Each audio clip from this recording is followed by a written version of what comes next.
तो मैं दीपक कुमार सिन्हा अपने चैनल के साथ फिर से आपके सामने हाजिर हूँ। आज का टॉपिक मेरा है इंटरेस्ट यानी कंपाउंड इंटरेस्ट, जो आईसीएसई बोर्ड का एक 8 और 9 का बहुत ही महत्वपूर्ण सिलेबस के अंतर्गत आता है। तो हम देखते हैं कि इंटरेस्ट कितने तरह के होते हैं, ये इंटरेस्ट कब किसी प्रिंसिपल पर काम करता है, तो सारे फॉर्मूलाज को हम एक जगह लिखने की कोशिश करते हैं और आसानी से आप इसको समझ सकें। तो वीडियो शुरू करने से पहले मैं आपसे फिर से निवेदन करता हूं कि मेरे चैनल को सब्सक्राइब करें और लाइक करें, कमेंट करें, बेल आइकन को दबाएं। तो देखते हैं कि इंटरेस्ट जनरली इंटरेस्ट होता क्या है। किसी से कर्ज लेते हैं तो जो एक्चुअल अमाउंट होता है यानी जिसको हम प्रिंसिपल कहते हैं, उस प्रिंसिपल पर अगर कोई उधार दिया जाता है या लिया जाता है तो इंटरेस्ट के रूप में रेट ऑफ इंटरेस्ट तय होता है कि प्रत्येक 100 रुपीज पर इतने समय के लिए इतना रुपया इंटरेस्ट का दिया जाएगा या फिर लिया जाएगा। यानी इंटरेस्ट बिना इंटरेस्ट के कोई भी प्रिंसिपल अमाउंट में कन्वर्ट नहीं होता है। तो अमाउंट में कन्वर्ट होने के लिए प्रिंसिपल को के साथ इंटरेस्ट को जोड़ा जाता है। तो जनरली इंटरेस्ट दो तरह के होते हैं। इंटरेस्ट एक साधारण यानी सिंपल इंटरेस्ट, यानी अगर हिंदी में बात करें तो इंटरेस्ट ब्याज को कहते हैं। ब्याज वो एक्स्ट्रा अमाउंट है जो कि प्रिंसिपल पर कमाया जाता है। तो सिंपल इंटरेस्ट और एक कंपाउंड इंटरेस्ट, इन दोनों में बहुत अंतर है। सिंपल यानी साधारण इंटरेस्ट और कंपाउंड इंटरेस्ट का मतलब है चक्रवृद्धि ब्याज। अगर हिंदी में देखा जाए तो चक्रवृद्धि ब्याज काफी सिंपल साधारण, जैसा कि नाम से पता है कि सिंपल इंटरेस्ट एक साधारण ब्याज है। यानी ये इंटरेस्ट तभी कमाया जाता है जब, या किसी प्रिंसिपल पर ये इंटरेस्ट तभी दिया जाता है जब रेट ऑफ इंटरेस्ट कॉन्स्टेंटली हो और प्रत्येक साल के लिए चेंज नहीं करता है और हर साल ये इंटरेस्ट बराबर होगा। यानी ये इंटरेस्ट सिर्फ और सिर्फ प्रिंसिपल के आधार पर ही दिया जाता है। प्रत्येक साल इसका वैल्यू इक्वल होगा। जैसे मान लिया जाए कि अगर प्रिंसिपल यहाँ पर पी अगर हम ₹100 मान लेते हैं, ₹100, और रेट ऑफ इंटरेस्ट दिया हुआ है 10% और टाइम दिया हुआ है 3 ईयर। इसका मतलब है कि सिंपल इंटरेस्ट के लिए जो I1 का मतलब हो गया फर्स्ट ईयर का इंटरेस्ट, ये I1, I2 और I3 और इसी तरह से जितने भी इंटरेस्ट होंगे वो सारे के सारे बराबर होंगे। यानी एक साल के लिए बात करें तो P into R into T divided by 100 के हिसाब से 100 into 10 into 1 डिवाइडेड बाय 100, यानी प्रत्येक साल का इंटरेस्ट 10 ही रुपया आएगा। यानी पहले साल का भी इंटरेस्ट 10 रुपया, दूसरे साल का भी इंटरेस्ट 10 रुपया और तीसरे साल का भी 10 रुपया। तब जब प्रिंसिपल यानी एक्चुअल अमाउंट प्रिंसिपल 100 रुपीज है, रेट ऑफ इंटरेस्ट 10% है और टाइम 3 इयर्स है। यानी इंटरेस्ट हर साल अकॉर्डिंगली चेंज नहीं करेगा। प्रत्येक साल का इंटरेस्ट इसके ओरिजिनल प्रिंसिपल के आधार पर ही दिया जाएगा। लेकिन जब फाइनली अमाउंट अगर हम बात करें तो amount equal to P plus I होता है। तो प्रिंसिपल इसका ओरिजिनल प्रिंसिपल 100 हुआ और 3 साल का इंटरेस्ट अगर देखें first year, second year, third year, प्रत्येक ईयर के लिए 10 है तो 3 into 10 अगर कह दें तो ₹100 प्लस 30 यानी ₹130 होगा। ठीक है दोस्तों। लेकिन अगर हम यहाँ पर पार्ट वाइज पार्ट देख रहे हैं, अगर इसको डायरेक्टली भी कहा जाए तो इंटरेस्ट यानी 3 साल का इंटरेस्ट अगर डायरेक्टली बना दें तो P 100 into 10 into डायरेक्टली 3 कर सकते हैं डिवाइडेड बाय 100, तो ये ₹30 आ जाएगा।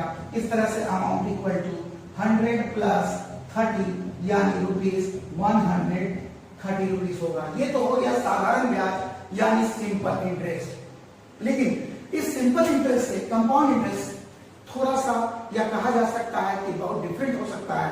कंपाउंड इंटरेस्ट में खास बात है कि कंपाउंड इंटरेस्ट में इंटरेस्ट प्रिंसिपल पर तो मिलेगा ही, यानी इस पर इंटरेस्ट मिलेगा और साथ ही साथ हर साल जो नया इंटरेस्ट क्रिएट होगा उस पर भी इंटरेस्ट मिलना शुरू हो जाएगा। यानी प्रिंसिपल का इंटरेस्ट और प्लस इंटरेस्ट और फिर अगले साल के लिए इंटरेस्ट का इंटरेस्ट। यानी हम शॉर्ट में कह सकते हैं कि कंपाउंड इंटरेस्ट के लिए जो अब एक साल का अमाउंट होगा वो दूसरे साल का प्रिंसिपल बन जाएगा। कैसे होगा इसको इस तरह से देखते हैं। कंपाउंड इंटरेस्ट में हम इस तरह कह सकते हैं इंटरेस्ट में अगर बाई में अगर कहा जाए कि प्रिंसिपल हमारे पास ₹100 है और टाइम 3 ईयर के लिए निकालना चाहते हैं और rate of interest 10% per annum है, पर एनम दिया होगा, यानी इसका मतलब हो गया कि एक साल में 10% का इंटरेस्ट दिया जा रहा है। 10% यानी कि प्रत्येक 100 रुपया पर 10 रुपया इंटरेस्ट है। तो यहाँ पर क्या खास बात है कंपाउंड इंटरेस्ट का, तो इसमें अगर फर्स्ट ईयर के लिए इंटरेस्ट निकालना चाहते हैं तो 100 इंटू 10 इंटू 1 डिवाइडेड बाय 100 होगा और ये कैंसिल होकर ₹10 हो गया। तो अब अगले साल यानी कि इस साल का फर्स्ट ईयर का अमाउंट कितना होगा, अमाउंट फॉर फर्स्ट ईयर ये कितना होगा, A1 इक्वल टू होगा यानी कि प्रिंसिपल प्लस इंटरेस्ट यानी ₹100 प्लस 10, ₹110। अब ये 110 यही खास बात है इसमें, इस 110 में 100 रुपया प्रिंसिपल का है और 10 रुपया इंटरेस्ट का है। अगर कर्ज लेने वाला ये पहले साल में कर्ज नहीं चुका पाता है तो अब नेक्स्ट ईयर के लिए उसको 100 रुपया पर 10% के हिसाब से इंटरेस्ट देना होगा और साथ ही साथ इस 10 रुपये पर भी 10% के हिसाब से उसको कर्ज देना होगा। यानी कि ये जो 110 जो अमाउंट आया है फर्स्ट ईयर का वो नेक्स्ट ईयर के लिए प्रिंसिपल का काम करेगा। यानी फॉर सेकेंड ईयर अगर बात करें तो मेरा प्रिंसिपल P2 जो होगा अब वो पहले साल का अमाउंट होगा यानी ₹110।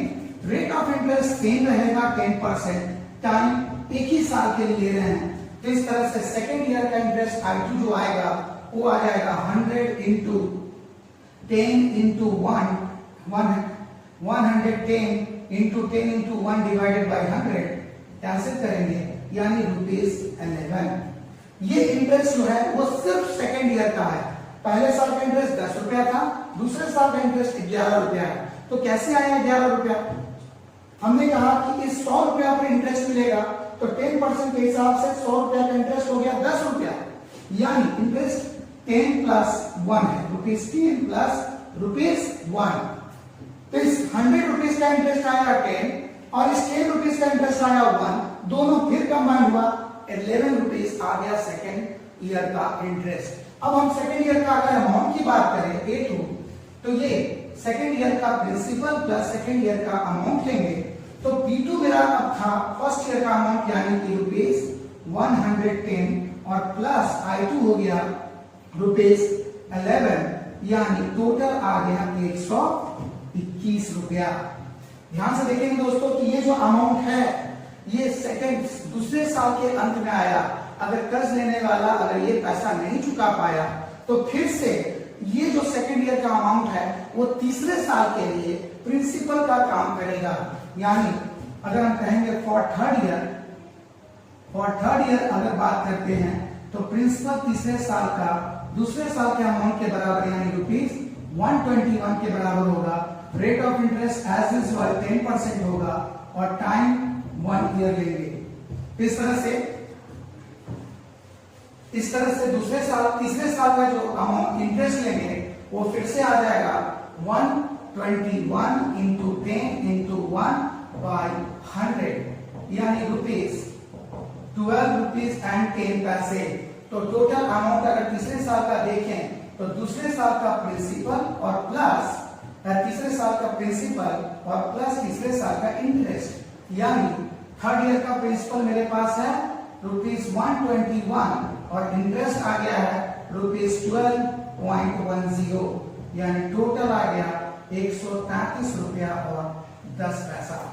इसमें शॉर्ट में यही समझना है कि हर साल का जो नया प्रिंसिपल होगा वो बीते हुए साल के अमाउंट पर डिपेंड करेगा, यानी जो इंटरेस्ट कैरी हो रहा है वो further as a principal count होता चला जाएगा तब तक जब तक कि सारा टाइम खत्म नहीं हो जाता है।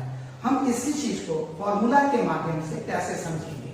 अगर विदाउट फॉर्मूला हमको इसको कंपाउंड इंटरेस्ट को सॉल्व करना है तो हम हर साल का कैरी करेंगे, अलग अलग इंटरेस्ट निकालेंगे, अलग अलग अमाउंट निकालेंगे। लेकिन अगर फॉर्मूला के माध्यम से इसी को सॉल्व करना है तो हम फॉर्मूला को बनाने की कोशिश करें। देखिए मान लेते हैं कि मेरे पास प्रिंसिपल है P, रेट ऑफ इंटरेस्ट अगर कह दिया जाए कि 8% है और टाइम अगर ले लिया जाए कि T ईयर के लिए हमने बात किया, तो फॉर्मूला बनाने के लिए हम इसी मेथड का इस्तेमाल करेंगे जो कि साधारण यानी सिंपल इंटरेस्ट का मेथड है। बारी बारी से फॉर फर्स्ट ईयर यानी पहले साल की बात करें तो मेरा प्रिंसिपल P1 जो होगा वो P होगा, रेट ऑफ इंटरेस्ट 8% होगा और टाइम 1 ईयर होगा। अगर इंटरेस्ट कंपाउंडेड हो रहा है ईयरली तो हम इंटरेस्ट कंपाउंडेड ईयरली के लिए रहेंगे। तो P1, तो यहां से I1 अगर निकालने की कोशिश करें तो I1 equal to P into R into T by 100 होता है। P अपनी जगह पर है R और टाइम की जगह 1 ईयर ले लिए डिवाइडेड बाई 100 यानी PR बाई 100। उसी तरह से अगर हम पहले साल का अमाउंट लें तो P1 प्लस I1 रखा जाएगा। P1 होगा मेरे पास P और I1 हो गया PR बाई 100। अगर हम P यहां से कॉमन ले लेते हैं तो 1 plus R by 100। Second for अब जो अमाउंट फर्स्ट ईयर का आया है तो जब हम सेकेंड ईयर की बात करेंगे फॉर सेकेंड ईयर ये पूरा का पूरा अमाउंट अब कन्वर्ट हो जाएगा। इस अमाउंट में क्या मिला हुआ है? ओरिजिनल प्रिंसिपल और प्लस फर्स्ट ईयर का इंटरेस्ट, ये दोनों कैरी हो जाएगा as a amount of first year और ये नेक्स्ट ईयर के लिए बन जाएगा principal P2 that is the principal of second year. तो अब टोटल सिर्फ ये प्रिंसिपल नहीं रहेगा बल्कि इसके साथ इंटरेस्ट भी ऐड हो जाएगा, यानी total principal equal to amount of first year P into 1 plus R by 100। तो अब हम सेकंड ईयर का जब इंटरेस्ट निकालते हैं तो principal P2 into rate of interest into time divided by अगर 100 करें तो P2 हमारे पास है P into 1 plus R by 100 into rate of interest into 1 divided by 100। तो अब अगर बात करते हैं अमाउंट का तो amount equal to P2 plus I2। P2 मेरा क्या है? तो P2 है P into 1 plus R by 100 और इसमें इंटरेस्ट को जोड़ देते हैं PR into 1 plus R by 100 divided by 100।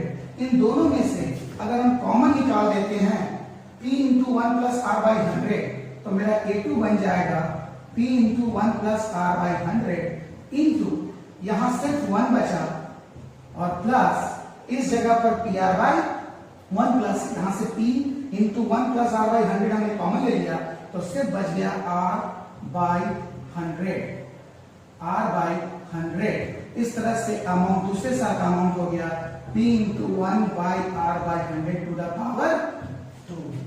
Similarly अगर तीसरे साल का अमाउंट निकालेंगे तो P into 1 plus R by 100 to the power 3 आएगा। और अगर n ईयर के लिए बात करें, n ईयर के लिए अगर बात करें तो n ईयर के लिए अमाउंट का डायरेक्ट फॉर्मूला आ जाएगा P into 1 plus R by 100 to the power n। लेकिन ये फॉर्मूला कारगर है तभी जब इंटरेस्ट कंपाउंडेड ईयरली हो रहा है। अगर कभी कभी ऐसा पॉसिबिलिटी आएगा कि इंटरेस्ट कंपाउंडेड हाफ ईयरली हो, क्वार्टरली हो, तो क्या करेंगे? तो इसके लिए देखते हैं second number. If interest compounded half yearly, इसका मतलब पहले समझ लेते हैं। इंटरेस्ट कंपाउंडिंग हाफ ईयरली का मतलब है प्रत्येक 6 महीने, जो अभी तक एक साल में इंटरेस्ट मिल रहा था अब हमको 6 महीना पर भी इंटरेस्ट मिलने लगेगा। यानी अगर 10% का इंटरेस्ट है हाफ ईयरली तो इसका मतलब है कि ये 10% इंटरेस्ट पर एनम नहीं है बल्कि हाफ ईयरली है। ये 10% आपको प्रत्येक 6 महीना के बाद एज ए इंटरेस्ट हमको मिलना शुरू हो जाएगा, यानी साल में 2 बार। तो इस तरह से मेरे पास अगर हम प्रिंसिपल की बात करें तो प्रिंसिपल मेरे पास P, इसमें कोई चेंजेस नहीं आएगा। लेकिन रेट ऑफ इंटरेस्ट जो होगा अब क्या होगा? अगर दिया हुआ है क्वेश्चन में कि rate of interest is 10% per annum तो हाफ ईयरली के लिए रेट ऑफ इंटरेस्ट कितना माने? R डैश माने, तो ये R by 2% हो जाएगा। ये ध्यान में रखना है बिल्कुल कि मेरा रेट ऑफ इंटरेस्ट किसमें दिया हुआ है, पर एनम दिया हुआ है या पर हाफ ईयर दिया हुआ है। जनरली क्वेश्चन में rate of interest per annum ही दिया रहता है, लेकिन आपका इंटरेस्ट कंपाउंडेड हो रहा है हाफ ईयरली, इसलिए अब जो नया रेट ऑफ इंटरेस्ट होगा वो R/2 होगा, यानी 10% पर एनम है तो वो 5% पर एनम हो जाएगा। अब जब टाइम की बात करेंगे तो टाइम कितना होगा, यानी एन, जो मेरा फॉर्मूला में हम एन ले रहे हैं, ये एन कितना होगा, तो साल में इंटरेस्ट अब 2 बार कंपाउंडेड हो रहा है, इसका मतलब एन इक्वल टू हम कह सकते हैं 2 into t, यानी 3 साल के लिए अगर बात करेंगे तो अगर ईयरली कंपाउंडेड होता तो सिर्फ 3 बार इंटरेस्ट मिलता, लेकिन अगर हाफ ईयरली कंपाउंडेड हो रहा है तो अब ये मिलने लगेगा 3 into 2 यानी 6 टाइम्स। तो इस तरह से मेरा फॉर्मूला बन जाएगा an equal to p into 1 plus r dash by 100, और उस पर पावर अगर n कर दें तो ये फाइनली हो जाएगा p into 1 plus r by 200 to the power 2t। अगर ऐसा हो कि इंटरेस्ट हाफ ईयरली के बजाय क्वार्टरली कंपाउंडेड हो रहा हो तो इसका मतलब ये हुआ if interest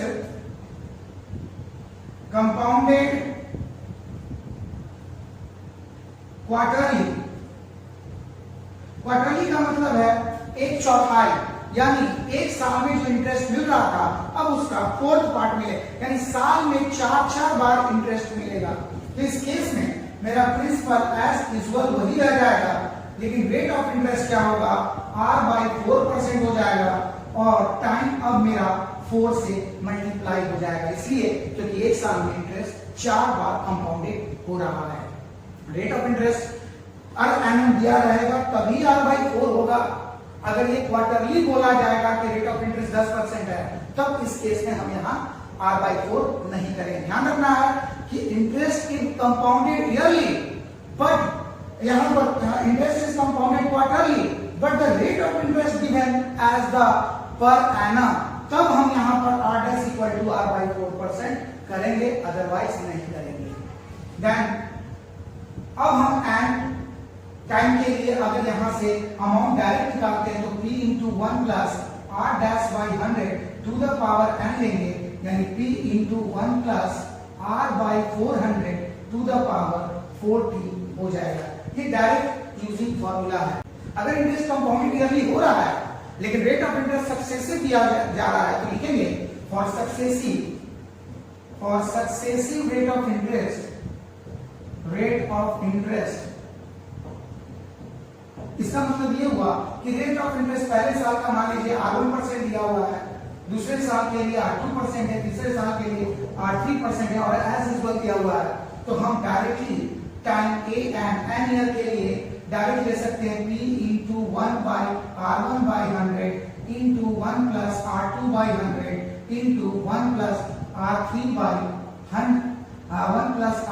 100 and so on. इसी तरह से और इंटरेस्ट अगर 3 साल के लिए दिया हुआ है तो यही स्टॉप कर लेंगे, 2 साल के लिए दिया हुआ है तो R2/100 तक ही स्टॉप करेंगे, और अगर फर्दर दिया हुआ है तो लगातार इसको मल्टीप्लाई में एज यूजुअल लिखते चले जाएंगे। तो कैसा लगा वीडियो आप जरूर कमेंट बॉक्स में लिखें दोस्तों, और इससे रिलेटेड कंपाउंड इंटरेस्ट से रिलेटेड क्वेश्चंस को मैं अगले नेक्स्ट वीडियो में अपलोड जरूर करूंगा। और अब आपको किसी तरह का प्रॉब्लम हो इस चैप्टर से रिलेटेड तो आप हमें जरूर कमेंट बॉक्स के सहारे हमसे संपर्क कर सकते हैं, मैं उस क्वेश्चन का सॉल्व करके उसी में दे सकता हूँ।